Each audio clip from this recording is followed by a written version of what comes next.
Assalamualaikum warahmatullahi wabarakatuh. Sampurasun.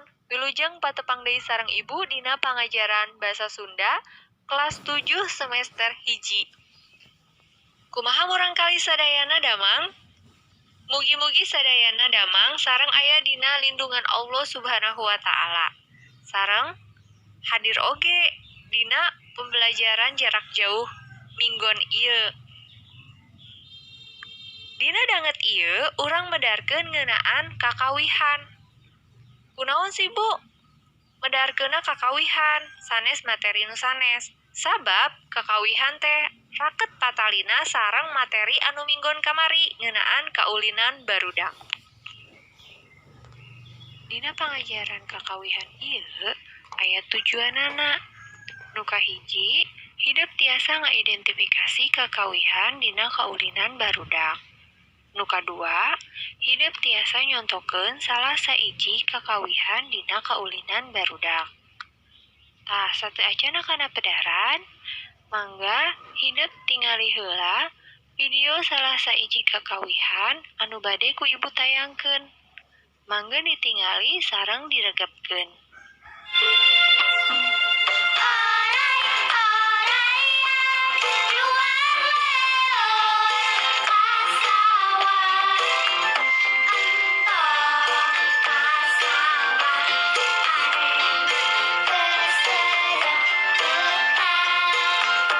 Tadi video anu tos ku hideuk tonton eta teh salah saiji contoh kaulinan barudak anu diiringi ku kakawihan. Namina teh kaulinan oray-orayan. Tah, ayeuna ku Ibu bade dipedarkeun naon sih kakawihan teh? Kakawihan teh sok disebutna ge kawih murangkali atawa kakawihan barudak. Sabab biasana dikawihkeunna ku barudak. Pangna kitu teh kusabab kakawihan raket patalina jeung kaulinan barudak. Terus aya yeuh ciri-ciri kakawihan.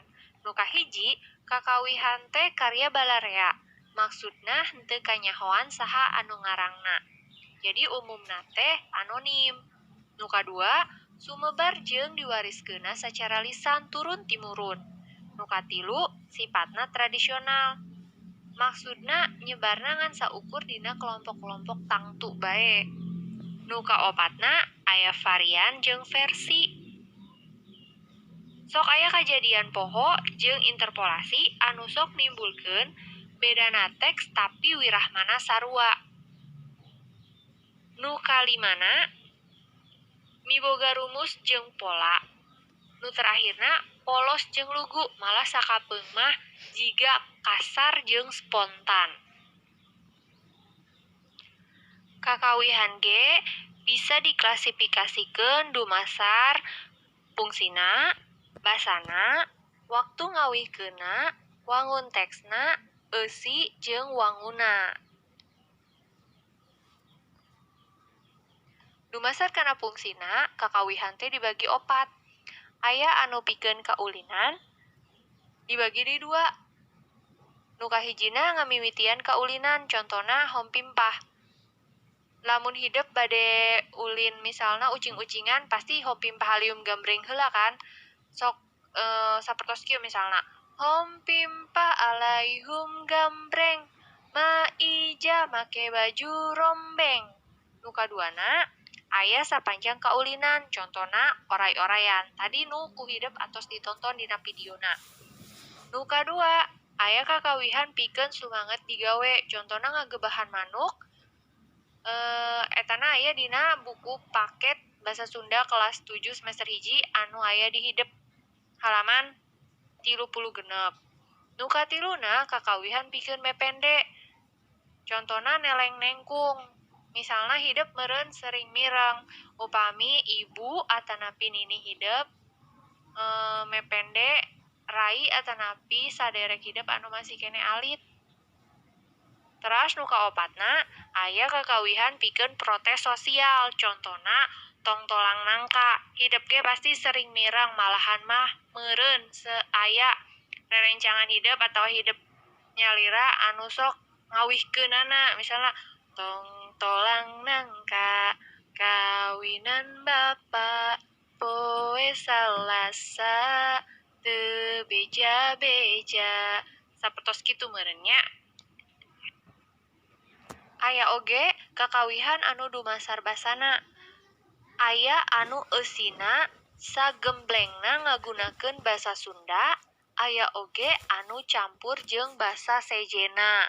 Contona dina kakawihan punten mangga. Sapertos kieu.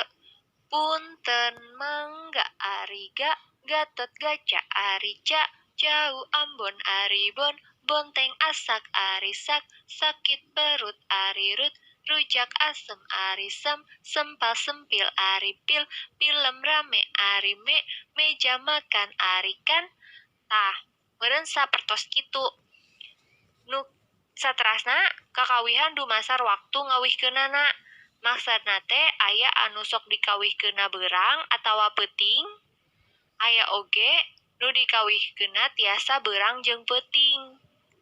Misalna bulan tok. Bulan tok, aya bulan sagede batok. Sapertos kitu. Teras kakawihan anu dumasar wangun teksna aya 2. Nu kahiji kakawihan wangun dialog. Contona gobang kalima gobang. Pasti terang hidup ge gobang kalima gobang. Bang kalima lima gobang bang. Bangkong di tengah-tengah sawah wah. Wahai tukang baji gurugur. Teras naon deui kadinyana? Pasti hidup oge apal. Teras nu kaduana kakawihan wangun monolog. Misalna lagu atanapi kakawihan cincang keling. Cinge cangkeling manuk cingkleng cindeten plos ka kolong bapa satar bulanang. Sapertos kitu meureun nya. Terus aya oge kakawihan anu dumasar eusina. Nyaeta eusi kakawihan loba anu ngagambarkeun kahirupan masyarakat Sunda dina mangsa kakawihan diciptakeun. Contona ayang-ayanggung. Jiga kieu meureun. Ayang-ayang gunggung gunggoong narameme menaki mas tanunu nu jadi wadana naha maneh kitu tukang olo loba anu giruk ruket jeung kompenini. Sapertos kitu meureun nya. Upami leuwih jelasna hideuk tiasa ningali dina buku paketna halaman 35. Aya oge kakawihan anu dumasar wanguna aya 4. Nu kahiji kakawihan wangun paparikan. Nu kadua kakawihan wangun laras sukas. Nu katiluna kakawihan margaluyu. Nu kaopatna kakawihan mindoan kawit. Lamun kakawihan wangun paparikan mah aya cangkang jeung eusi. Bedana unggal padalisana teu matok 8 engang. Nu penting mah asal sasora. Contona tatitut. Nu kaduana kakawihan wangun laras sukas nyaeta kakawihan anu murwakanti engang tungtung. Contona endeg-endegan. Nu katilu eta kakawihan margaluyu. Nyaeta kakawihan anu kecap atawa engangna dina tungtung padalisan dibalikeun deui dina awal padalisan sapandeureunana. Misalna bae ayang-ayanggung. Lamun kakawihan mindoan kawit nyaeta kakawihan anu malikan kecap anu sarua dina awal padalisana. Misalna punten mangga. Tah, hideuk ngartos teu dugi ka dieu. Pedaran anu ku ibu pedarkeun tadi. Upami aya anu teu acan ngartos, hideuk tiasa naroskeun ka ibu via WA grup Mapel Basa Sunda kelas 7. Nah, ayeuna urang ringkes heula materi nu tadi atos dipedarkeun. Kakawihan teh nyaeta kawih murangkali atawa kakawihan barudak, sabab biasana dikawihkeunna ku barudak. Kakawihan teh karya balarea jeung sumebar sacara lisan. Kakawihan oge bisa diklasifikasikeun dumasar kana fungsina, basana, waktu ngawihkeunana wangun teksna eusina jeung wanguna. Sapertos biasa, supados hidup leuwih paham ngeunaan kakawihan teh, di dieu aya pancen kanggo hidup kerjakeun. Nu kahiji, naon anu disebut kakawihan teh? Nu kadua, kakawihan teh mangrupa karya balarea, naon maksudna? Tilu, kumaha kalungguhan kakawihan pikeun barudak Sunda? Nu kaopatna, nurutkeun hidup naha barudak Sunda kiwari masih keneh osok kakawihan atau watara. Nu kalimana, hidup pek tuliskeun salah sahiji kakawihan nu aya keneh di lembur hidup masing-masing.